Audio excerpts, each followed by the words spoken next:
예, 안녕하세요. 안녕하십니까. 예, 안녕하세요. 프린트 다 받으셨죠? 받으셨고. 저번에 총론하다 만 것 같아요. 교재로 가시면은, 교재 아마도 페이지 44페이지로 한번 가보세요. 44페이지로 가시면은, 44페이지로 가시면은, 거기, 토지 인문적 특성 할 차례 맞죠? 그죠? 들어가도록 할게요. 토지를 이제 다시 한번 좀 우리가 공부를 좀 해보도록 하겠습니다. 교재로 가시면은, 페이지 40페이지로 가시면은 40페이지에 저번 주 했던 거 다시 한번 이제 복습을 해보면 40페이지로 가시면 토지의 특성하고 건물의 특성이 있죠. 이제 건물의 특성이 나온다 그랬어요. 토지 특성이 나온다 그랬어요. 토지는 자연적과 인문적이 있다 그랬죠. 그죠? 이게 좀 어렵거든요. 그래서 이제 부동성이라는 자체는 좀 제가 비교를 했어요. 개별성하고 좀 비교를 했죠. 그죠? 그러니까 부동성은 이동하지 못하죠. 그럼 이거는 물건마다 달라요. 지역마다 달라요. 지역마다 다르고 개별성이라는 게 있었죠. 그럼 개별성은 토지가 움직이지 못한다는 겁니까? 토지마다 틀린 겁니까?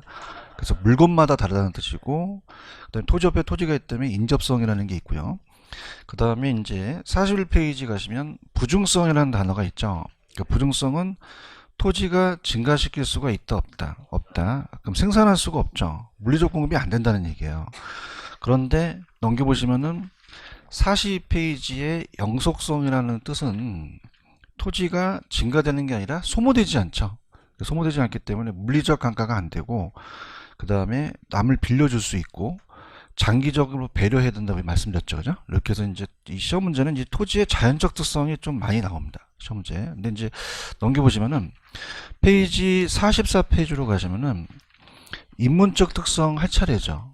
인문적은 다시 한번 우리가 한번 읽어볼게요. 인문적은 어, 토지의 특성에다가 누가 들어갔죠? 인간이 토지를 대상으로 갖가지 행위를 하다가 인간과 토지의 관계에서 얻어지는 특성으로서, 자, 요거는 불변적이에요, 가변적이에요? 가변적. 선천적이다, 후천적이다? 후천적이고, 물리적입니까, 인위적입니까?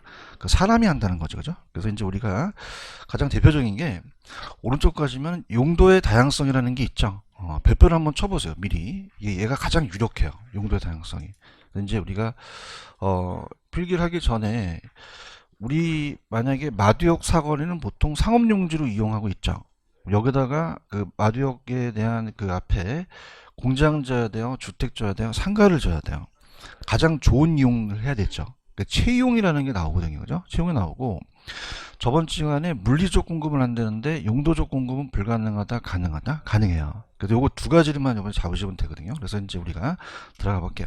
자, 인문적 특성입니다. 그래서 우리가 인문적 특성으로서 이제 들어가면은 인문적의 이 용도의 다양성이라는 게 있습니다. 용도가 다양하기 때문에 가장 쓰임새가 어때요? 쓰임새가 하나예요? 쓰임새가 굉장히 많아요. 가장 좋은 용도가 있겠죠.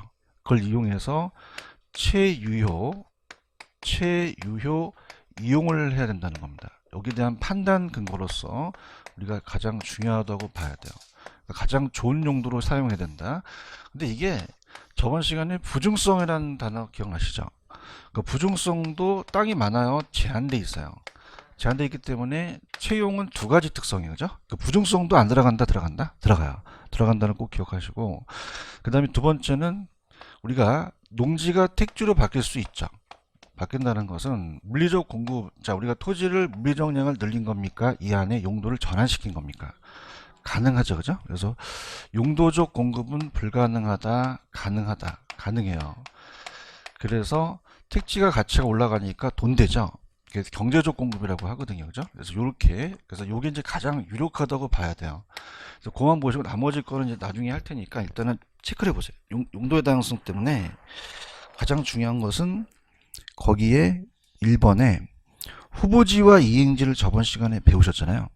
토지의 경제적, 용도적 공급을 그냥에다 가능하게 한다. 가능하게 하고, 그 다음에 2번에 가시면 파란 색깔의 용도의 다양성은 무슨 용의 성립 판단 근거다.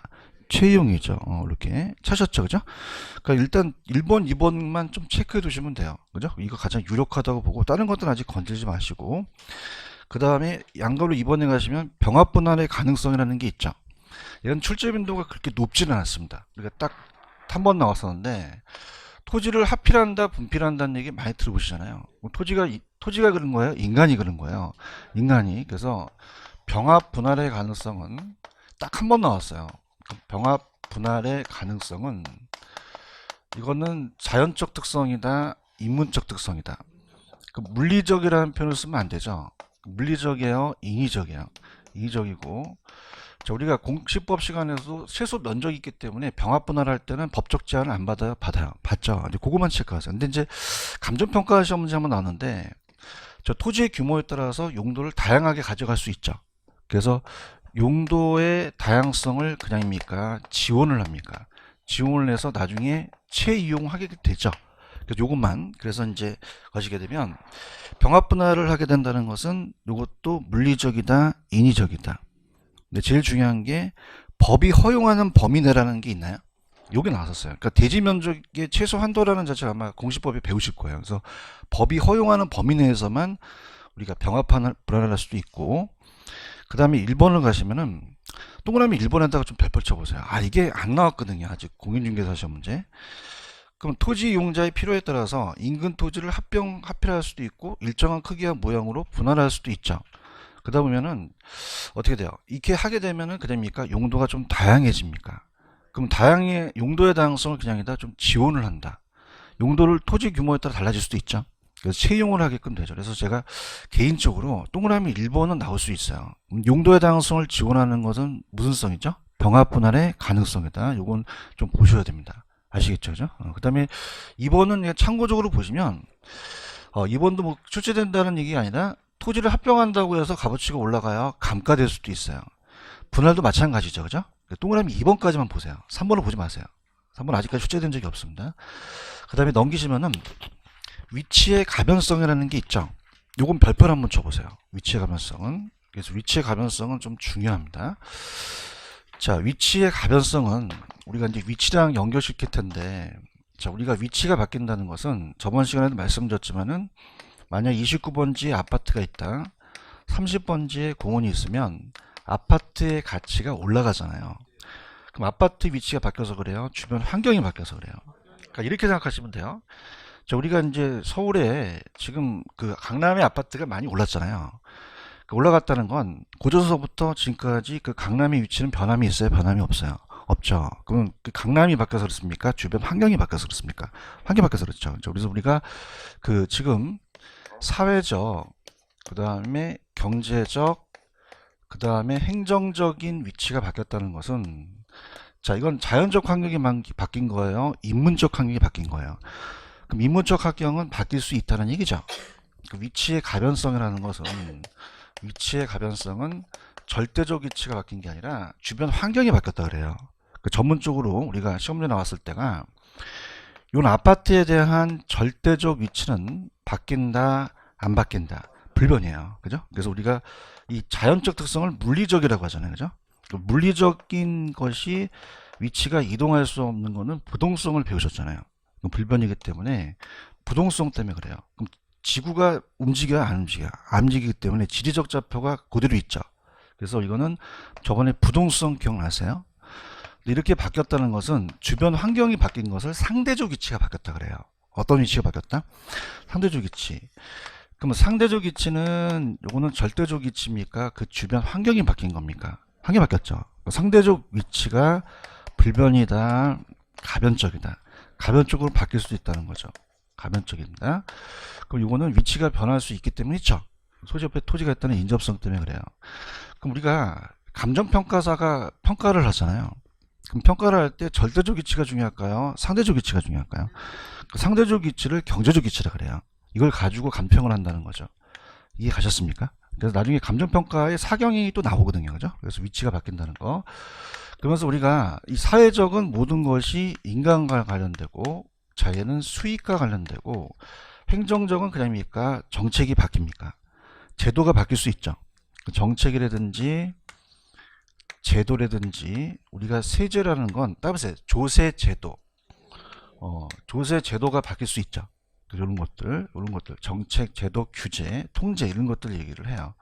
자, 그럼 들어가 볼게요. 자, 위치의 가변성은 토지는 부동성으로 절대적 물리적 위치는 변한다, 변하지 않는다, 않아요. 그럼 토지에 관한 사회적, 경제적, 행정적 환경이 바뀌었죠. 자, 이걸 어떤 위치라고 제가 얘기했죠? 상대적 위치가 변했다는 거죠.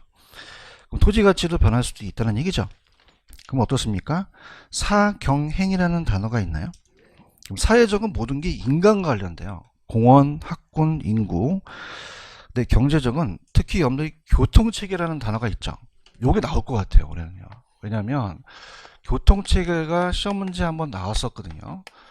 자, 우리가 만약에 여기가 전철역이 3번 출구가 뚫렸다. 내가 산 토지. 그러면 여기 먼저 바뀌는 게 인구, 사회적이 아니면은 정책이 바뀌어요. 상권이 먼저 바뀌어요. 그럼 경제적으로 봐야 된다는 거죠. 무슨 얘기인지 아시겠어요? 요새 GTX가 난리 났죠? 그래서 그런 것들이기 때문에 교통체계나 이런 도로 같은 경우는 다 경제적으로 봐야 돼요. 그래서 시험에 한번 나왔었어요. 그래서 도로철도 등의 신설에 대한 확장은 무슨 쪽 위치다? 경제적 잡으셔야 되고, 행정적은 어떻게 돼요? 토지용 계획이라든지 뭐 규제, 조세 제도가 바뀌거나 공업단지가 바뀌는 거는 행정적이죠. 그래서 이게 안 나오다가 감정평가 시험도 나왔었어요. 그러면 우리가 좀 전에 말했던 조세 제도가 바뀌었다, 정책이 바뀐 건 사회적이에요, 경제적이에요? 경제적이죠. 이렇게 잡으셔야 돼요. 무슨 말씀인지 아시겠어요? 이렇게 잡으시고, 그 다음에 다 쓸데없고 밑에 핵심 콕콕에 고가성이라는 단어가 있나요? 그건 보세요. 고가성. 고가성도 하나의 경제적 특성으로서 인문적 특성으로 봐야 돼요. 우리 부동산은 쌉니까? 비쌉니까? 유효수가 많아요? 제한돼 있어요. 그럼 저소득층들이 시장 진입을 쉽게 한다? 어렵게 한다? 어렵게 하거든요. 그래서 거기 보시면은 자금 조달 능력이 시장 참여에 결정할 수 있다는 얘기죠. 다수의 수요자 공급자가 존재하는 것이 아니라 그냥입니까? 유효 수요자입니까? 유효 공급이다 보니까 한정돼 있다는 거죠. 그럼 시장의 진입과 탈퇴가 자유롭지 못하다고 있나요? 그래서 우리 시장을 불안전하게 만들어요. 두 번째 보시면은 고가성 때문에 부동산 시장을 어떻게 만든다? 불안전하게 만든다는 요인이다. 그렇게 가시면 돼요. 아시겠죠? 나머지는 그냥 하지 마시고, 그다음 이제 어딜 연결시킬 거냐면 넘겨보세요. 넘기시면은 요 그대로 요 느낌 그대로 가져가시면서 페이지를 가시면은 52페이지로 한번 가보세요.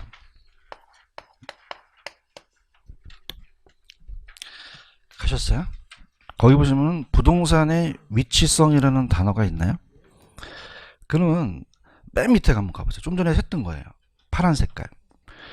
부동산을 이용해서 절대적 물리적 위치보다는 어떤 위치가 더 중요했어요? 상대적 위치가 더 중요한 거죠. 찾으셨죠? 이렇게 보시면 됩니다. 그래서 우리가 오른쪽에 그 상대적 위치를 따진다는 것이 접근성이라는 게 나와요. 무슨 성이 나온다? 접근성. 그래서 이제 접근성이 좋다라고 하는 것은, 자, 우리가 이제 만약에 여기에 전철역이 3번 출구가 뚫렸어요. 그럼 전철역이 가까우면 안 편리해요? 편리해요. 위치가 좋죠. 그럼 땅값이 높아질 수도 있다는 거죠. 그 학자에 대해서는 지금 보지 마시고, 이 접근성이 좋다는 것은, 그럼 여러분께서 생각하실 때 절대적 위치를 얘기해요? 그 상대적 위치를 얘기해요? 상대적 위치이고, 불변적입니까? 항상 이게 변합니까? 변하죠. 그래서 가변적이에요.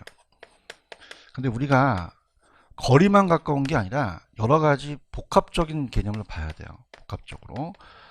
자, 그럼 우리가 거리만 가까운 게 아니라 여러 가지를 봐야 된다는 얘기죠. 그래서 우리가 만약에 공원이 있다. 공원이 있는데 주택이 있어요. 주택이. 그래서 주택이 있는데 지금 아이하고 엄마가 있는데 한 40m 거리는 그렇게 먼 거리는 아니죠. 그럼 거리만 가까우는 게 아니라 여러 가지 시간적, 경제적도 보자는 얘기예요. 그럼 만약 여기 고속도로가 뚫렸어요. 그냥입니까? 차가 쌩쌩 달립니까? 그럼 지나갈 수 있을까요? 뒤져요. 그죠? 그럼 심리적으로 따져야 되고, 엄마 걸어가자 한 3시간 걸려요. 하루 종일 맞아. 너 죽는다? 시간적. 얘보다 더 많은 애는 엄마 콜택시 불러. 한 30만 원 하루 종일 맞아. 그죠? 경제적이라는 자체는 거리만 가까워야 돼요? 복합적으로 봐야 돼요? 복합적으로 봐야 되고요. 그 다음 우리가 학기론에서는 항상 반드시가 나오면 원칙이어서 예외를 인정 안 해요. 예외가 있다, 예외가 없다. 없던데 일반적이란 말이 나올 거예요. 무슨 적이 나온다? 일반적. 그러니까 일반적이란 말이 나오면 예외를 인정합니다. 그죠? 그러니까 우리가 이 접근성도 일반적으로 부동산 가치가 접근성이 좋다고 가치가 높은 거예요. 예외가 있어요. 그럼 예외가 있다는 건 무슨 쪽이 나와야 되죠? 일반적이 나와야 돼요. 맞습니까? 여러분들 일반적으로 열심히 공부하시면 다 합격해요. 예외도 있어요. 본인 인정하십니까? 그럼 예외가 없다, 예외가 있다? 있다는 거야. 그러니까 두 가지가 시험에 나왔었는데, 전철역 근처에 오피스텔에 들어섰는데, 가스 처리장이 들어섰어. 그냥이야, 뻥 터져서 위험해. 뒤지죠, 그죠? 위험하고, 우리가 쓰레기 밀입장은 그냥이야, 굉장히 혐오스러워. 위험 혐오 시설이 가깝다고 접근성이 좋은 건 아니죠. 그 다음 이제 뭐가 나왔었냐면, 이 간평하고 연결이 돼요. 시장 안에 주택이라는 게 있거든요. 그럼 아까 제가 절대적 위치가 중요했어요? 상대적 위치가 중요했어요? 그럼 감정평가사 평가할 때 절대적 위치가 중요하다? 상대적 위치가 중요하다? 그게 용도가 맞아야 된다는 얘기죠. 그러니까 시장 안에 주택이 있다고 편리한 건 아니잖아요. 너무 가까이 있어도 안 좋다는 얘기야. 그럼 너는 처갓집 멀리 있어야 돼? 가까이 있어야 돼? 그건 얘기 안 할게요. 주택이 딱 있는데 주택은 그냥 이 주택은 어떻습니까? 그냥입니까? 주거지가 있어야 됩니까? 시장은 상업지가 있어야 되죠. 이게 안 맞는다는 거예요. 그럼 주거지는 수익성이 중요해요? 아주 쾌적성이 중요해요? 상업지는요? 수익성이 중요하죠. 쾌적하면 손가락 빨죠. 그럼 안 맞는다는 얘기야. 뭔 얘기인지 아시겠나? 그러니까 너무 가까워도 너무 지나치다는 거지. 물 여니까 시장이야. 물 확 여니까 2,000원 그런 거야. 웃지도 않아. 물 다시 오니까 200원 깎아줍니다.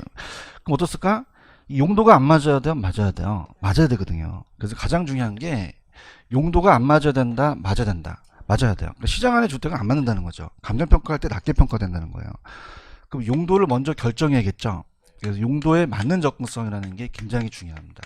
이해 가셨어요? 그럼 우리가 공인중개사 사무실은 접근성이 안 중요하다? 중요하다. 중요하죠. 그래서 우리 사무실 내려면 권리금을 좀 들더라도 접근성이 좋은 데를 가야 돼요. 막 사람들이 노선에 있고 막 전철역도 있고 1층에 딱 있어야 돼. 근데 보증금하고 권리금을 아끼려고 좀 꺾어. 저기 산인데 5층짜리 건물인데 엘리베이터도 없어. 그럼 안 오죠, 그죠? 아시겠죠, 그죠? 그럼 학원도 접근성이 안 중요해요? 중요해요. 우리 학원 굉장히 접근성이 좋죠? 그럼 여기 잘하셔야 돼요. 학원을 선택하실 때 우리 학원에 그 접근성 보고 오셨어요? 강사를 보고 오셨어요? 열심히 하겠습니다. 최선을 다하겠습니다. 감사합니다. 그래서 제가 얘기하고 싶은 거, 기분이 좋네? 무슨 위치가 중요한 거죠? 상대적 위치가 중요해요. 그죠? 그럼 절대적 위치가 중요하다, 상대적 위치가 중요하다? 그걸 얘기하는 게 접근성이라는 얘기예요. 그럼 접근성은 절대적이다, 상대적이다, 불변적이다, 가변적이다, 복합적이죠? 근데 그냥 있어요? 예외가 있어요. 예외가 있기 때문에 일반적이라는 말을 써야 돼요. 그러면 우리가 아마 접근성이 좋다, 위험 혐오 시설이 가깝다거나 시장 안의 주택은 용도가 안 맞죠? 그럼 용도가 안 맞아야 된다, 맞아야 된다? 맞아야 되는 거죠. 아시겠죠? 그래서 펜을 들어보시면 그 위치의 접근성이 그 학자는 아직 보지 마세요. 더 헷갈릴 수 있어요. 나중에 해드리고 거기 위치와 접근성에 동그라미 1번에 보시면 접근성이 개념이라는 게 있나요? 접근성은 제가 거리만 얘기하지 않았죠. 그래서 목적물에 도달하는 어떻게 돼요? 시간적, 경제적, 거리적 부담은 적은 것이라고 돼 있죠. 이러한 접근성 위치 가치 판단에 있어서 매우 중요하고 동그라미 2번 그냥이 돼요. 용도가 맞아야 돼요. 부동산의 용도가 무엇인가가 접근성의 중요성이 달라지죠. 그럼 아까 제가 주거지는 어떤 성이 높아야 된다 그랬죠? 쾌적성이고 상업지는요. 수익성이나 매출이죠. 그 다음에 공업지는 생산하는 생산성이 중요하다는 거야. 경제성하고. 그 용도에 따라서 위치의 중요성이 달라질 수 없다, 달라질 수도 있다라는 거죠. 아시겠어요? 그래서 위치는 이제 용도에 따라서 그 접근성이라는 게 중요하다. 그렇게만 보시면 되고, 그 다음에 이제 마지막으로 이제 넘겨오셔서 이제 총론은 48페이지만 보시면 돼요. 48페이지로 보시면은 48페이지 가시면은 부동산의 속성에 공간성이라는 단어가 있나요? 이것도 별표를 하나만 쳐보세요. 하나만. 2개짜리는 아니고 위치 다음에 우리가 이제 공간이라는 게 예전에 뜨고 잘 요새 안 뜨는데 부동산도 공간이 없어요? 공간이 있어요. 있죠. 그래서 3차원 공간이라고 말씀드려서 3가지 공간이 있다는 거죠. 그래서 3차원 공간을 얘기를 합니다. 자, 우리가 부동산도 공간이 있다. 자, 그럼 우리가 이 공간으로서에 대한 가치가 있다는 거죠. 공간. 우리가 저번 시간에 영속성이라는 걸 배우셨죠? 토지가 소모되면 공간이 안 생기기 때문에 영속성과 관련이 되며, 그 다음에 3차원 공간이라고. 몇 차원 공간이다? 그럼 몇 개의 공간이 있다는 거예요? 3개가 있다는 거고요. 이 3차원 공간을 요즘은 다 입체 공간이라고 합니다. 자, 그래서 우리가 그림을 한번 볼게요. 밑에 보시면 그림이 하나 보이세요? 그래서 우리가 지구 중심을 이렇게 잘라요.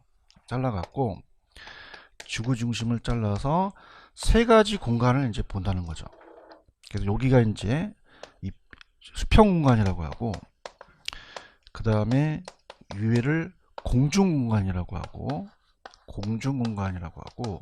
밑에를 지하 공간이라고 그래요. 지중이라고도 합니다. 지하 공간 또는 지중 공간도 맞아요. 그럼 우리가 이제 오른쪽에 제목이 맨 위에 가시면 뭐라고 되어 있냐면 소유권의 공간적 범위라고 되어 있죠. 그러니까 소유권도 공간적 범위가 있다는 얘기예요. 권리. 그래서 우리가 수평 공간을 이용할 수 있는 권리를 지표권이라고 하고요. 그 다음에 공중 공간을 이용할 수 있는 권리는 이 글씨가 그대로 가요. 공중권이라고 하고, 그 다음에 지하니까 지하권이 되겠죠. 그래서 이렇게 갑니다. 그러면 이제 마지막 우리가 저번 시간에 복합 개념이라는 거 기억났어요? 그럼 우리가 법 경기를 다 봐야 되죠. 복합 개념은 하나만 보는 게 아니라 3가지 측면을 다 보자는 거죠. 법 경기를. 자, 그러면은 이러한 소유권 같은 이러한 지표권, 지하권 이런 것들, 자, 이런 것들은 어때요? 이건 소유권을 얘기하니까 그냥입니까? 이런 것들은 법률적입니까? 법률적이고, 공간이 눈에 보이죠? 공간은 그냥이요, 좀 기술적인 면이에요. 자, 부동산도 그 가치가 없을까? 가치가 있을까? 가치라는 건 돈 되는 거죠. 그러면 하나만 따져봐야 돼요? 법 경기를 다 봐야 돼요. 다 봐야 되죠. 근데 그 소유권에 대한 범위가 우리나라 민법 212조에 의하면 우리가 무한적으로 미치는 게 아니라 정당한 이익이 범위에 미치는 상하에 미친다고 하죠. 그러면 그게 그냥입니까? 한계가 있습니까? 한계가 있죠. 그래서 이제 펜을 들어보시면 부동산의 공간성이라는 단어가 있어요. 자, 몇 차원 공간이라고 그랬죠? 그럼 파란 색깔. 공간은 토지의 지표, 수평 공간뿐만 아니라 지하 공중을 포함한 전체 입체 공간이라고 돼 있죠. 그 다음에 토지는 수명이 영원하다 보니까 무슨성이 있어요. 그럼 공간이라는 가치가 성립되겠죠. 그래서 오른쪽에 보시면은 메뉴에 양가로 1번에 가시면은 밑에 아까 제가 민법 제212조는 토지 소유권은 무한정이에요, 정당한 이익 있는 범위 내에요. 토지의 상하에 미친다고 민법에 나와 있죠. 그래서 그 소유권의 효력 범위를 입체적으로 인정하고 있어요. 그럼 파란 색깔, 토지의 소유권은 효력 범위는 무한적으로 확대되는 것이다, 확대되는 것은 아니다. 사회적 통념이나 법적 테두리 범위 내에서만 그 경제적 가치가 인정되는 한도까지 정의할 수 있다라고 되어 있나요? 근데 그것이 어떻게 돼요? 항상 고정된 게 아니라 그 시대와 장소, 사회 통념에 따라서 그냥이다 달라질 수는 있다. 달라질 수 있습니다. 그 밑에 보시면 지표권이라는 단어가 있어요. 그럼 땅을 탔어요. 그럼 수평 공간을 이용해서 여기다 그냥요 건물을 지을 수 있고 경작을 할 수도 있죠. 지표수를 이용할 수 있는 권리도 들어가요. 그럼 지표권은 토지의 지표상의 공간이 수평 공간을 배타적으로 이용하여 작물을 경작하거나 건축물과 구축물을 세우거나 지표상의 물을 사용할 수 있는 사용 수익 처분할 수 있는 권리도 들어간다고 나와 있죠. 그래, 물에 관한 권리도 포함되긴 하는데 기업번에 물에 관한 이용할 수 있는 권리는 한 번도 나오지 않았어요. 그냥 참고하시고 나중에 해드리려고 하고요. 밑에 2번에 가시면 공중권이라는 게 있나요? 공중권은 무슨 공간을 이용할 수 있는 권리예요? 공중공간. 그럼 얘도 한계가 없다, 한계가 있다. 그럼 토지 소유권의 토지 욕상 공중공간을 무한정입니까? 일정한 고도까지입니까? 포괄적으로 이용하거나 관리할 수 있는 권리라고 되어 있나요? 그래서 공주권은 단지 소유권자 이용할 합리적 예측할 수 있는 정도의 높이라는 추상적인 기준일 뿐이지 구체적으로 정해진 기준은 있다 없다? 없다. 넘겨보세요. 자, 그러면은 공적과 사적이라는 단어가 있죠. 그러면 기억에 공적이 있고 니은이 사적이라는 단어가 있나요? 그럼 사적이라는 건 파란 색깔 한번 밑줄 쳐볼게요. 사적은 일정한 범위까지 토지 소유자가 개인적으로 이용 관리할 수 있는 권리죠. 그럼 개인이 주장할 수 있는 권리를 얘기를 하는 거예요. 그럼 우리가 사적 공주권의 대표적인 거는 여러분들 왜 햇빛을 받을 수 있는 일조권이라는 얘기 들어보셨어요? 한강이 보이는 조망권이라든지. 자, 이런 것들은 사적이다, 공적이다, 사적. 개인이 이용할 수 있는 권리예요. 그래서 세 번째, 일조권, 조망권이 있어요. 근데 요새 막 조망권과 일조권이 막 분쟁이 생기잖아요. 그 법원의 판단으로 갈 수 있다는 얘기예요. 그래서 세 번째 보시면은 일조권, 조망권 동그라미. 실제 일조권, 조망권이 물리적 실체가 없음에도 불구하고 대도심 지역에서는 이해 당사자 간에 분쟁이 발생하죠. 그때는 그냥입니까? 그 판단은 법원이 내립니까? 법원이 내린다는 거 이해 가셨어요? 그 다음에 위에 공적이라는 단어가 있어요. 사적이에요? 공적이에요? 그럼 이건 개인이 아니죠. 그럼 파란 색깔 그냥이요? 공공기관이에요. 공익 목적으로 이용할 수 있는 권리란 얘기예요. 그럼 우리가 갑돌이가 있는데 막 항공기가 막 왔다 갔다 해서 통행료 받을 수 없죠. 그럼 항공권은 이건 사적이다, 공적이다. 공적. 전파의 발작, 전파권은 다 공적이라는 얘기죠. 그래서 이제 거기 보시면은 주로 항공기의 통행, 항공권이나 전파의 발작 등에 대한 이용은 사적이다, 공적이다. 공적. 이렇게 보시면 돼요. 아시겠어요? 그 다음에 밑에 가시면은 공중공간의 활용 방안이라는 게 있죠. 자, 요게 이제 우리 한번 시험 문제 나왔었어요. 그래서 이제 우리가 그 밑에 가시면은 동그라미 A번이 뭐냐면, 자, 미국이라는 나라는 공중권을 활용할 수가 있어요. 그래서 이렇게 사적 공중권을 분할을 합니다. 그래서 우리가 종축, 횡축으로 분할해서 하나하나가 공중일지가 되고, 우리가 민법에서 배웠던 지역권의 객체가 될 수 있고 우리가 임대차가 될 수 있는데, 자, 거기 보시면은 공중분할 획지 공중임대차라는 게 있죠. 공중공간도 아니면 수평이나 지하도 획지로 수평 수직으로 분할할 수 없다, 분할할 수도 있다, 있어요. 공중분할이라 그래요. 그때 하나하나에 대한 획지를 공중일지라고, 임대차 등의 목적으로 삼는 것을 공중임대차라고 되어 있죠. 근데 밑에 보시면은 개발권 양도제도라는 게 있나요? 자, 이게 이제 지금은 안 하고 제가 나중에 이 개발 파트에서 할 텐데, 우리나라는 그린벨트에 대한 보상을 해줍니까? 안 해줍니까? 안 해줘요. 근데 미국은 해주는데, 어떻게 해주면 그 개발이 제한된 규제 지역에 있는 애한테 용적률을 부여해요. 근데 자기는 이용할 수 없지만 그걸 다른 사람한테 팝니다. 그 개발권을 용적률이라고 생각하세요. 그냥입니까? 용적률을 양도합니까? 그럼 다른 지역으로 양도했죠. 그럼 거기에 대한 이익을 갖고 온다는 거죠. 손실 보상을 하는 거예요. 무슨 얘기인지 아시겠어요? 그래서 좌측에 정확하게 기출 체크라고 돼 있죠. 한번 읽어볼게요. 상부 미용관에 직접 시설을 건축하여 이용함에 부적당한 경우 상부 미용의 공간에 대한 상한은 용적률의 개발권 등을 인근 토지로 양도하는 것을 무슨 양도제도로 한다? 개발권 양도제도라고 해요. 찾았죠? 그럼 저 가정에서는 뭐만 가지고 가시냐면 이 개발권이 그냥 있어요. 용적률이라고 그랬어요. 공법 시간에 용적률을 배우셨죠? 용적률은 지하 공간이 삽입되지 않거든요. 그러니까 위에 있는 공중권을 사고 파는 거예요. 그럼 지하 공간이다, 공중공간이다? 공중공간에 대한 거죠. 이해 가셨습니까? 그 다음에 밑에 가시면 용적률 인센티브라는 게 있어요. 그럼 용적률 인센티브가 들어가니까 영어가 들어갔죠. 그러니까 우리나라 제도가 아니겠죠, 그죠? 그래서 우리가 어떤 거냐면 미국도 그냥요 용도 제한이 있어요. 그럼 너 20층만 줘 이렇게 하겠죠. 그럼 이제 미국이니까 너 그러는 거야. 너 왜 그래? 그랬더니 더 짓고 싶어요. 그러는 거야. 영어로 하면 또 못 알아듣을까 봐, 그죠? 그럼 5층 더 짓고 싶어요. 그러는 거야. 그래? 그럼 너 공원 하나 만들어. 내가 너한테 용적률 인센티브 줄게. 그러는 거예요. 뻥치는 게 아니라 책에 나와 있어요. 그럼 그냥입니까? 인센티브를 줍니까? 찾으셨어요? 그래서 우리가 아파트 등의 사업 시행자가 지구 단위 계획구역 속에 있을 때 사업 시행자가 공원 녹지 등의 도로와 같이 공공용지를 무상으로 제공하면 공적 기관이 그냥입니까? 용적률을 허가합니까? 올려준다는 얘기예요. 맞습니까? 그럼 용적률이라는 자체가 나왔다? 그럼 이건 지하예요? 공중이에요? 공중공간의 활용이거든요. 무슨 말씀인지 아시겠죠? 이따 정리를 또 해드리겠고요. 지하권이라는 게 있나요? 지하권은 무슨 공간을 이용할 수 있는 권리죠? 지하. 그렇죠. 그럼 우리가 그 지하권에는 광물, 석탄, 석유 같은 걸 채굴할 수 있는 권리와 지하실, 지하도 같은 지하 구조물을 관리, 유지할 수 있는 권리가 있는데 나라마다 다 똑같을까요? 다를까요? 달라요. 그래서 우리나라는 사적이라는 자체가 인정되는 것은 지하수는 이용할 수가 있어요. 근데 공적으로 가져가야 될 게 뭐냐면 공적 지하권은 자 미채굴된 강물은 채굴할 수가 없습니다. 그럼 소유권 인정한다 안 한다? 안 해요.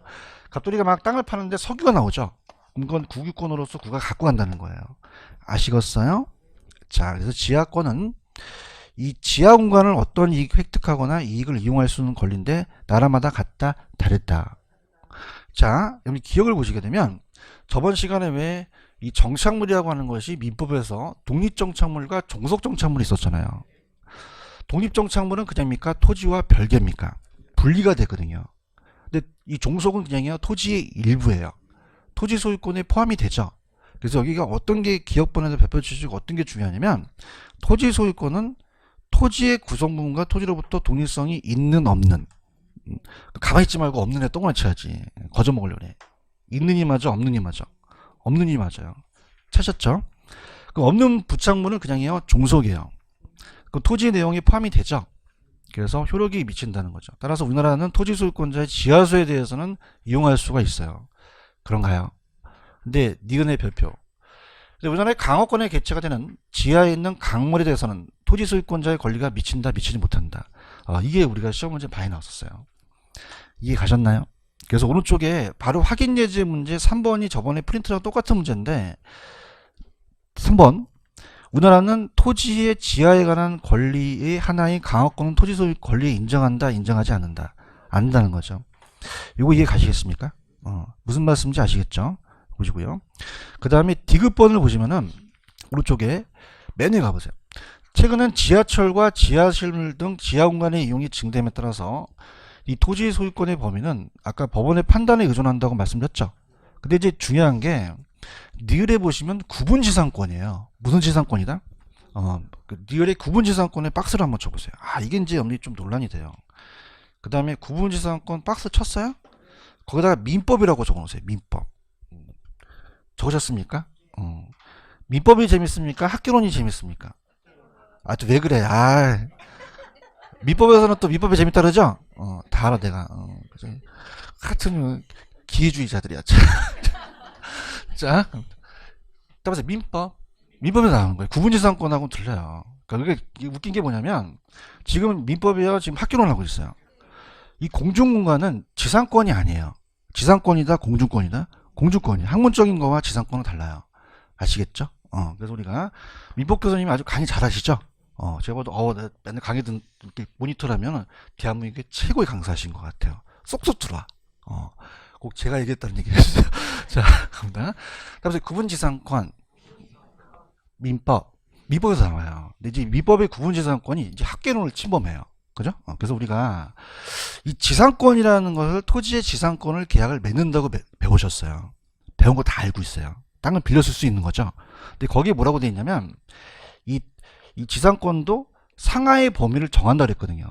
그럼 상하라는 건 그냥 상은 그냥입니까? 공중입니까? 하는요. 지하. 이걸 다 사용할 수 있다는 얘기죠. 그러니까 어떤 거냐면 생각해 보세요. 구분지상권을 맺었다는 것은 자, 만약에 얘가 토지 소유자가 건물을 지을 수 있잖아요. 그럼 그냥입니까? 위에 강고탑이 있습니까? 그러면 갑돌이가 빌릴 수 없다, 빌릴 수도 있다. 있다는 거죠. 맞아요? 그럼 지하예요? 공중이에요? 공중 공간도 활용할 수 있다는 얘기예요. 민법에서. 근데 그냥입니까? 지하도 됩니까? 지하도 돼요. 우리가 지하철 공사가 밑에를 파가지고 지하철을 우리가 만들 수 있죠. 그럼 그냥입니까? 또 지하를 사용할 수 있습니까? 정부가 지하철 공사가 여기를 우리가 사용할 수 있어서 여기를 또 지상권을 또 계약할 수가 있거든요. 그럼 공중화만 돼요? 지하도 돼요. 다 되거든요. 아시겠어? 그래서 여기 이제 시험문에 나온단 말이야. 그럼 지금 구분지상권 보고 계셔? 민법이라고 적었어? 그래서 민법에서는 상하의 범위를 정한다고 나와요.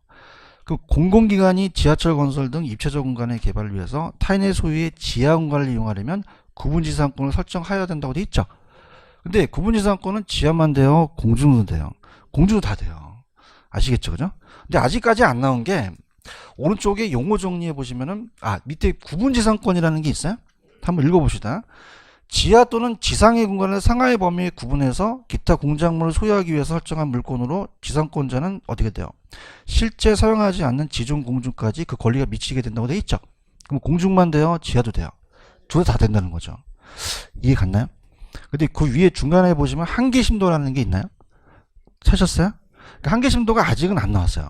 아직은 안 나왔는데 여러분들이 한계심도 서울시 이제 지하철 공사가 어떻습니까? 그냥입니까? 지하철을 만들게 되면 어떨까? 밑에를 파겠죠. 그럼 보상 안 해줘야 돼요? 보상을 해줘야 돼요? 해줘야 되죠. 그게 그 범위가 한계심도예요. 그래서 우리가 40m까지 규정을 하고 있는데 40m 이내는 보상을 해줘야 되고요. 아래는 안 해줘요. 그럼 이내는 그냥입니까? 사적입니까? 아래가 공적이죠? 근데 서울시 조례에 의해서 다 틀리는데 그럼 어떨까? 보통 보상을 해주려고 그럴까요? 안 해주려고 그럴까요? 안 해주려고 그래요. 그죠? 그래서 깊게 파요. 특히 명동 같은 경우는 그냥입니까? 땅값이 비쌉니까? 그럼 에스컬레이터를 그냥 계속 내려가. 계속 내려가죠. 그다음 안반이 걸려. 막 재수없어. 그럼 해줘야 되거든요. 그럼 몇 메타까지? 40m까지. 그래서 중간에 한계심도라는 게 있어요. 토지 소유자의 통상적으로 이용이가 예상되지 않으며 지하시설을 설치하여 유인하여 일반적인 토지용이 지장이 없는 것으로 판단되는 깊이라고 돼 있죠. 그렇죠. 그러면 도시철도 건설에 따른 지하보상액이 산정하는 한계심도를 초과하는 지하시설을 설치하는 경우를 해당하는데 그게 이제 그 위에 보시면 서울시 특별시의 조례에 의해서 어떻습니까? 토지의 용도와 이용 상태에 따라 한계심도 이내가 중요합니다. 아니 이내 있잖아. 가만히 있지 말고 뚱하면 쳐야죠. 아래야 이내야. 그 보상 안 해줘야 돼? 해줘야 돼. 해줘야 되죠. 해줘야 된다는 거죠. 그렇죠?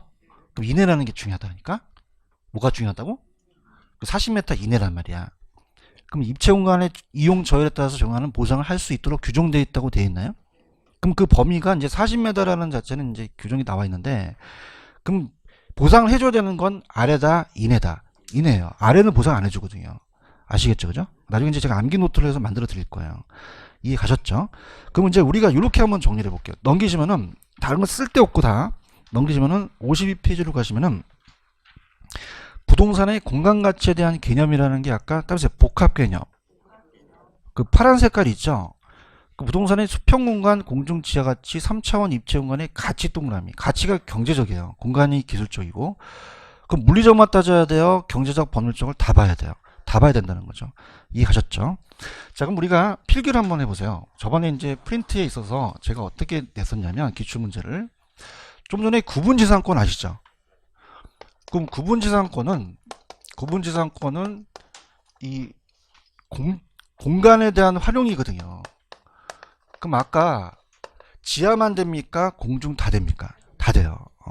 필기하세요. 그럼 지하만 돼요? 공중도 돼요? 둘 다 돼요. 그죠? 그래서 공중 공간도 활용할 수가 있고 지하도 활용할 수가 있다는 얘기죠. 그런가요? 근데 아까 제가 개발권 양도제도는 아직 안 배웠지만은 개발권은 용적률을 사고 판다고 말씀드렸죠. 그래서 우리가 개발권 양도제도라는 것은 아직 안 배웠지만 그냥이다 용적률을 사고 판다. 그러니까 용적률 인센티브라는 게 있었잖아요. 용적률은 지하는 삽입돼야 안 돼요. 안 되거든요. 그럼 용적률은 그냥입니까? 지하만 됩니까? 지하만 돼요. 공중된다? 지하만 된다? 지하. 그러니까 우리 지하가 아니라 공중이 되죠? 공중공간입니다.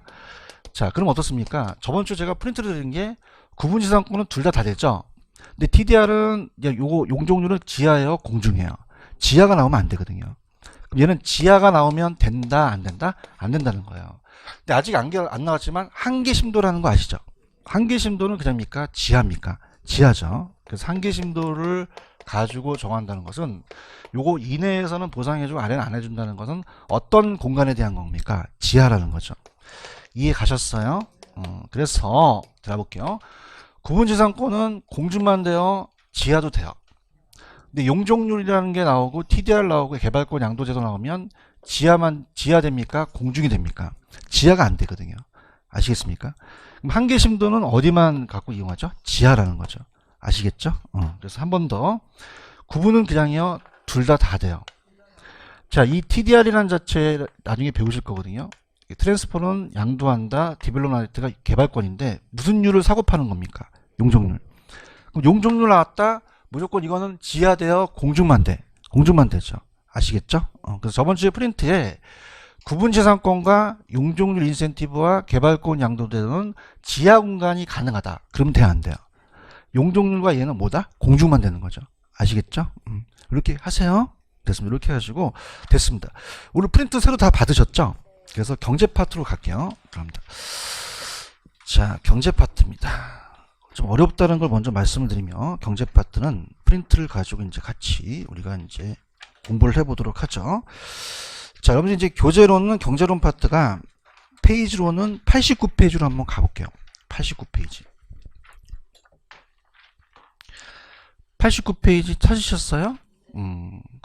수요와 공급이라는 걸 들어보셨죠? 그럼 우리가 이제 이슈화 되는 게 자꾸 생각해 보세요. 지금 정부가 수도권의 서울 지역이 가격이 올라갔다는 판단은 그냥입니까? 공급이 부족해서 그렇습니까? 부족해서 그렇죠. 얘기해봐요. 그럼 공급이 부족하고 수요가 더 많으니까 가격이 어떻게 된다? 올라간다는 판단하는 거죠. 대화를 합시다. 배우기 전에. 근데 이제 중요한 거는 3개 신도시를 만든다 그러잖아요. 그럼 그냥입니까? 공급 물량을 늘리겠다는 겁니까? 그럼 가격을요. 떨어뜨리려는 거죠. 이해 가셨나? 그래서 이제 이걸 배우는 거예요. 근데 우리 부동산은 단순 수수과학이야, 종합운용과학이야. 경제학을 따왔단 말이야. 넘겨봐. 막 집에 갖고 싶고 막 난리 나. 그래프가 나오고 막 난리 나는 거야. 브루스를 치는 거지. 아시겠죠? 그러니까 이게 굉장히 좀 어려워요. 이 경제학 자체를 배우는 거거든요. 경제학 자체. 그래서 좀 어렵다고 보는데 편안하게 들으세요. 그럼 우리 그냥 수요를 배워요? 부동산 수요를 배워요? 부동산 수요죠. 맞습니까? 그럼 여러분들이 이제 볼펜 같은 경우는 싸기 때문에 그렇게 구매 자금 축적하는데 오래 걸리진 않잖아요. 근데 부동산은 그냥입니까? 고가입니까? 그럼 구매 자금을 축적하는데 시간이 적게 걸린다? 오래 걸린다? 오래 걸려요. 맞아요? 자, 우리가 볼펜을 사는데 너 등기해라 그러진 않죠. 부동산은 그냥 인데 등기를 해야 돼. 이런 것들이 방법이 틀릴 것이고 이게 가야 되는데. 근데 공급이라는 자체가 이 칠판 중에는 그냥이야 물리정량을 늘릴 수 있어. 정말? 토지는 늘려 못 늘려? 못 늘린다는 거죠. 토지는 물리정량을 못 늘린다는 얘기예요. 그래요? 근데 그냥이야 용도 전환은 가능해. 가능하다는 거지. 이런 걸 수용고를 배우자는 거야. 이게 가야 되는데. 그래서 이제 경제학을 이제 배우는 거예요. 그죠? 그래서 이제 분위기 안 좋을 텐데 그냥이야 이제 첫 번째가 수요야. 수요죠. 찾으셨습니까? 그래서 차분하게 기본적인 것만 볼게요. 그래서 아주 차분하게. 수요는 사는 쪽이야, 파는 쪽이야? 사는 쪽이죠. 이렇게 뭐 어려운 거 안 물어봐. 여러분한테 뭘 바라겠어, 그지? 그럼 파는 쪽이다, 사는 쪽이다, 사는 쪽이에요. 편안하게 들어. 지금 보고 있죠? 사야, 산다. 수요는 사는 쪽이에요. 사는 쪽이어서 소비자가 나오죠. 소비자가 자 갑순이가 사과를 100개 먹어요. 많이 먹어, 적게 먹어? 많이 먹어? 3년에 100개인데 한 달에 100개 많이 먹죠. 하루에 100개 먹으면 사람이야? 삥 꽂고 다녀. 미쳐. 사 같은데요? 그러면서 그럼 그냥이야 일정 기간이 있어야 돼요. 기간. 이게 한 달이냐 하루냐라는 걸 명시해야 되는 거죠. 그래서 우리가 일정 기간 동안이라는 게 중요합니다.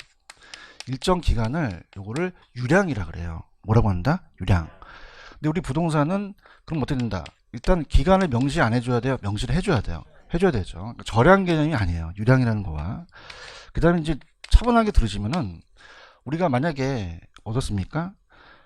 갑이라는 건설회사가 24평 아파트를 팔고 싶어요. 그럼 그다음입니까? 수요 분석을 해야 됩니까? 그럼 A 지역의 수요자들을 분석하죠. 그래서 A 지역에 가는 수요자를 잡고 우리가 가두 면적을 해요. 그래서 이 아파트 제가 이제 커뮤니티 한 2000세대인데요. 2000세대인데 24평하고 32평 아파트를 저희가 이제 여기 지역에 분양을 합니다. 이거 사시겠어요? 안 사시겠더니 어저께 샀는데 합니다. 그럼 산 게 중요해요? 사려고 하는 게 중요해요? 그렇죠. 대화를 하자니까 산 게 뭐가 중요해? 사려고 하는 게 중요하지. 그렇죠? 산 거는 예수에 안 들어간단 말이야.